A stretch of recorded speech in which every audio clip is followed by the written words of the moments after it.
The JICA project, working together with the DMP as well as the city corporation to make it the more safer environment in the Dhaka.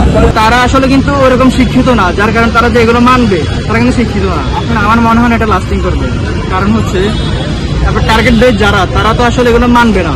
এই পথচারী পারাপারের জন্য signal light system চালু করেছি 20 তারিখ থেকে, আগামী 8 তারিখ চলবে, এরপরও চলবে। আমাদের রিসোর্স আমরা ম্যানেজ করতে পারলে এইটা সহ আরও অনেক জায়গায় এই ধরনের পথচারী পারাপারের জন্য আমরা সিগন্যাল লাইট প্রজেক্ট চালু করব।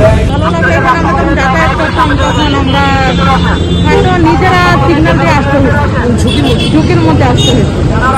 এখন যেহেতু সবুজ বাতি লাল বাতি দুটা ব্যবস্থা হয়েছে, বোঝা যায় যে এখন লাল বাতি হচ্ছে, গাড়ি থামবে, এখন আমাদের রাস্তা চলাচলের জন্য সুবিধা হচ্ছে।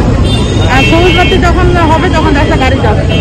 অন্যান্য দেশের মতো, উন্নত দেশের মতো আমরা পথচারীদের ফুটপাতে কয়েক সেকেন্ড বা কয়েক মিনিট দাঁড় করিয়ে রাখবো। সিগন্যাল লাইট যখন পথচারীদের জন্য অন হবে তখন গাড়িগুলা বন্ধ হয়ে যাবে, গাড়ি চলাচল। এরপরে পথচারীরা একটা নির্দিষ্ট সময় আছে, এখানে কাউন্টারও দেওয়া আছে, নির্দিষ্ট সেকেন্ড আছে, নির্দিষ্ট সেকেন্ডে পার হয়ে যাবেন। এটা এখন প্রসেসিং চলতেছে, পরবর্তীতে বিভিন্ন জায়গায় এটা ছড়ায় যাবে এবং এটা চেষ্টা আছে। এখন জ্বালানি পথচারী আছে ওনাকে এটা মানে ওনারা এখনো পর্যন্ত খেয়াল করে নাই। কি অভিজ্ঞতা?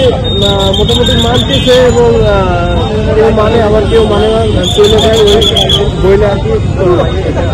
অলরেডি কিন্তু ঢাকার 22টা সিগনালে, অর্থাৎ হাইকোর্ট থেকে শুরু করে উত্তরবঙ্গ 22টা সিগনালে 2 সিটি কর্পোরেশন বুয়েটের সহায়তায় সিগন্যাল লাইট বসাচ্ছে। সেই সিগন্যাল লাইটও কিন্তু মানে রোড অর্থাৎ গাড়ির সিগন্যালের সাথে সাথে পথচারীদের জন্য সিগন্যাল ব্যবস্থা থাকবে। এটার বৈশিষ্ট্য হলো যে গাড়ি আসে, আবার পথচারীগণও একইভাবে একই সময় পারাপার হতে চায়। মূল বৈশিষ্ট্য হলো যে একটা রোডে গাড়ি দুই দিক থেকে আসে, সে প্রতি মিনিটে 100-200 গাড়ি আসে। সেক্ষেত্রে যদি একজন বা দুজন পথচারী পার হইতে যান তাহলে গাড়ির ফ্লো বাধাগ্রস্ত হয়। প্রতিদিন বলতে কি এটা কি ঢাকা শহরের প্রতিটা রোডে এটা হওয়া উচিত, তাহলে প্রত্যেকটা মানুষ